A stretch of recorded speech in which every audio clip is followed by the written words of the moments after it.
I watched a movie this weekend with my family, The Six Triple Eight. Say that 5 times really fast. The Six Triple Eight. I've had a hard time remembering the title of that movie, but listen, the movie was transformative. It was an experience where I was completely captivated that I couldn't move. And I couldn't believe what I was seeing, what was unfolding, and that this was of historical significance and note. I've had that feeling one or two other times. I was watching a movie called 12 Years a Slave, and I couldn't get out of my seat for at least 10 minutes after the movie was completed. And I had it again when I was watching I'll say these two: 12 Years a Slave and The Six Triple Eight. Because, Hacksaw Ridge was another one. Hacksaw Ridge. So there's something that is transformative about doing what is seemingly impossible. And I don't know about you, but I'm pretty certain that you've had to deal with some loss along the way. You may have lost a loved one, family member, a friend, a pet. You've had a closeness. You've cultivated a meaningful and significant relationship, and that thing is no longer. And it may be because of any type of transition, ending, death, departing, whatever the circumstance. You have a sense of loss that you are having to contend with. And there's a scene in The Six Triple Eight, and I'm not going to give the movie away, but it speaks to that and the spirit of that. When you have to carry on, you have to continue to do the good work that you have committed to do.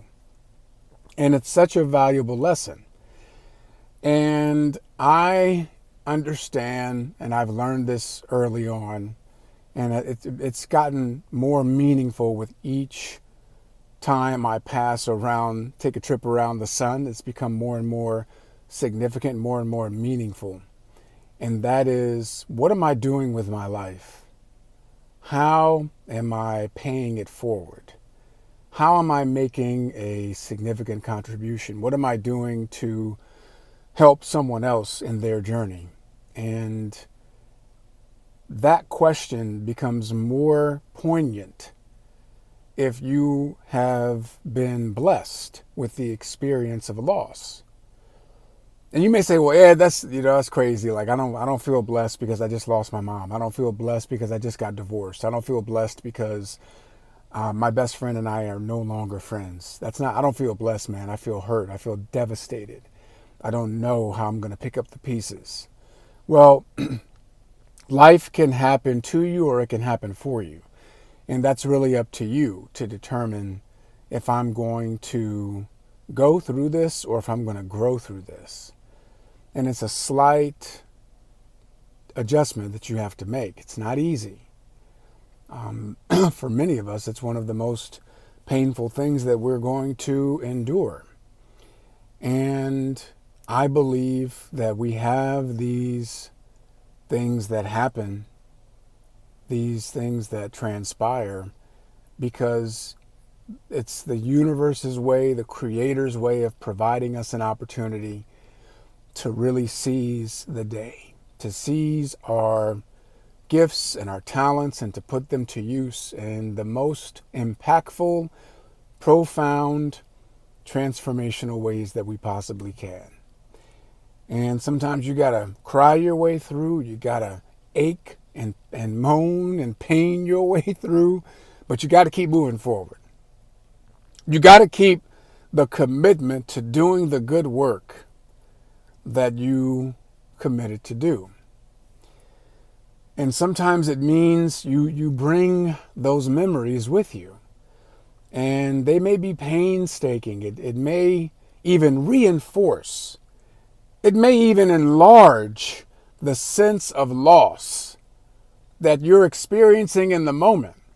But that may be all you can do, is to grasp and hold on to those memories until they get a little more intentional and you use them for greater good, and not to marinate in your misery and not to become tortured by your past, but to allow that past to be your teacher. Allow that pain to be of purpose and of service. Again, it's not easy. I don't know how long it's going to take. You might be grieving for a year, but every day you show up with a smile. Every day you show up and you do your best work. And on your way home, you got tears just a flowing because you're still grieving.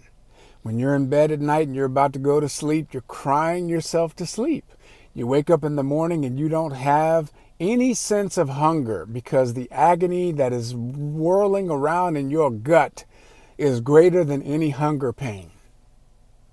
I don't know how long it's going to last. I can only assure you that there's something to discover within that.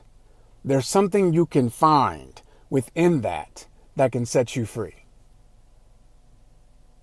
So I just want to encourage you to, number one, watch the 6888, because I guarantee you will be transformed, transported, and indelibly inspired by what you bear witness to in this historical event and these powerful, powerful leaders, great heroes of our military. It will change your life forever. Just watch it. Secondly, I encourage you to find the meaning and the lessons in the loss.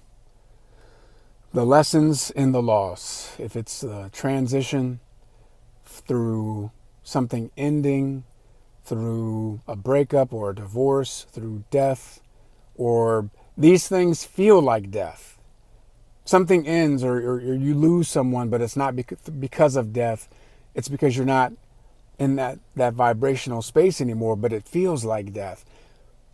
Death is here to teach us. It's a constant companion. You can't avoid it.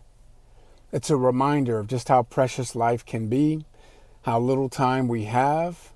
I love the line in Heat, Robert De Niro and Al Pacino, the scene in the diner, and they meet each other for the first time, and De Niro says, "I've learned that whatever time I have is luck."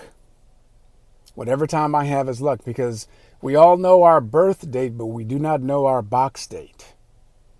So give your flowers now.